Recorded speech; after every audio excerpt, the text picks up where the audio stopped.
My name is Joy Miller, and for my demonstration speech, I'm going to be showing you the basics of guitar. While mastering any instrument can be exceptionally difficult, learning the basics of one isn't as hard as it seems. And by learning just a few beginner chords, you can learn a bunch of different songs and have a whole lot of fun doing it. So quite obviously, the first thing that you're going to need is a guitar. And I want to start by saying that for left-handed people, later on in the video when I'm showing you different chords, you're just going to want to mirror everything that I'm doing with my left hand with your right hand. So before we begin, you're going to want to tune your guitar. And there's a few ways that you can go about doing this.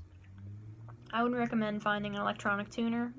Either you can get a free tuning app on any smartphone or smart device, or in most local guitar stores or music shops in general, you can find an electronic tuner.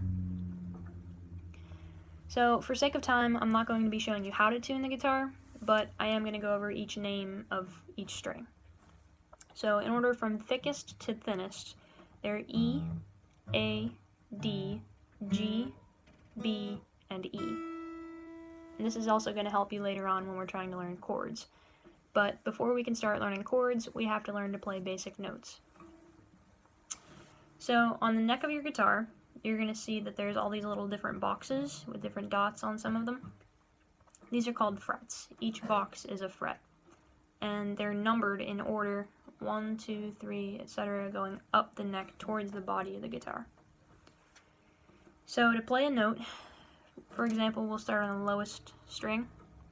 You're going to take a finger from your left hand and press the string up against the wooden part of the guitar. And when you do this, you want to make sure that your finger has the string completely pressed against the wood so that the sound comes out clearly. And again, the string that you choose to play the note on, in this case the lowest string, is the one that you're going to want to pluck with your right hand.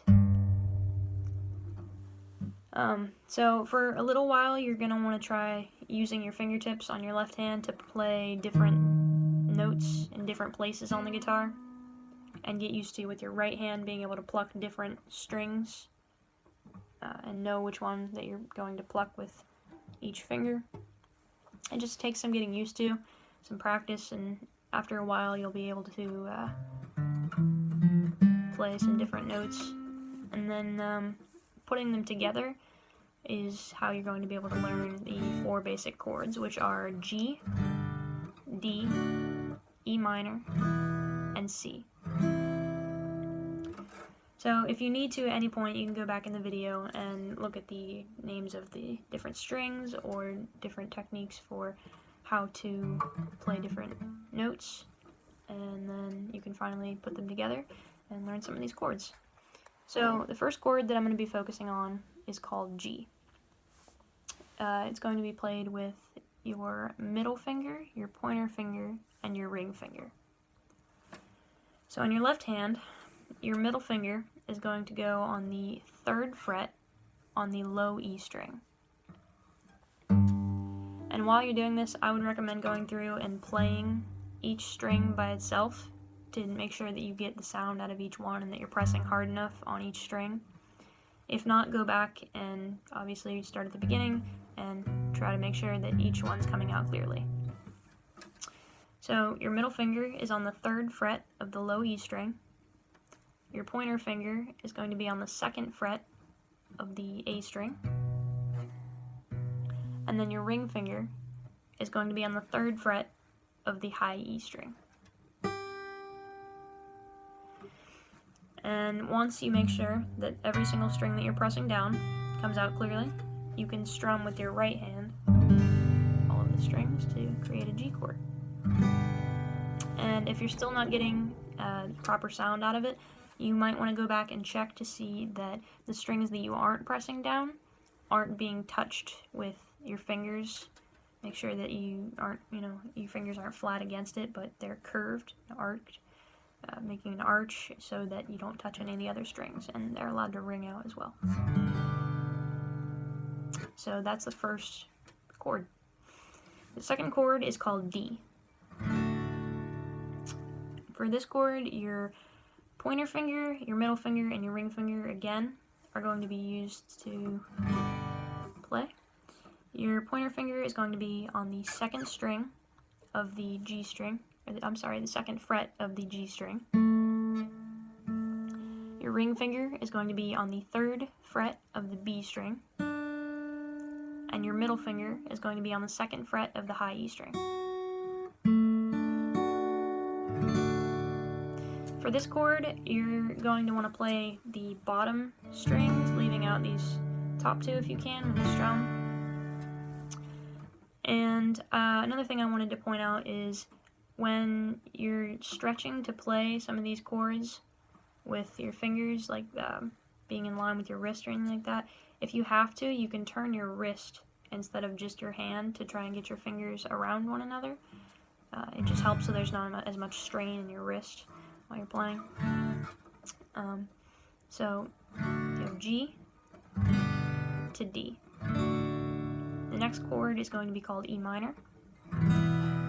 Sounds a little darker. This one is a little bit more simple than the others. You're going to be playing it with your middle finger and your ring finger. Or you can also play it with your pointer finger and your middle finger, whichever's more comfortable for you. And again, all of this is about what's most comfortable for you. So switching, playing things differently, any way that you need to get the sound out, works perfectly fine. So with those two fingers, your middle finger is going to go on the second fret of the A string, and your ring finger is going to go on the second fret of the D string. Make sure that they ring out. And this is another chord that you can just play all 6 strings. And finally, the last chord is called C. And this one is probably the most difficult, but again, practicing switching between different chords and things is going to help a lot. So your pointer finger is going to go on the first fret of the B string. Your middle finger is going to go on the second fret of the D string. And your ring finger is going to go on the third fret of the A string.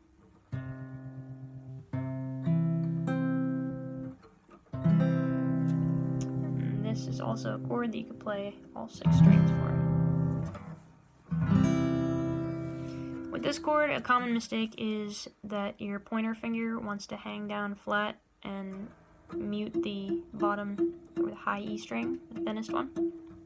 So again, make sure that your fingers are more of an arc and you're using your fingertips as opposed to the pads of your fingers, so that each note is allowed to ring out. And that's it for the 4 basic chords. The only thing left would be to practice switching between each chord. And once you can do that, you can experiment with different strumming patterns and learn some of your favorite songs. So that's about it for the basics of guitar. Thank you for watching.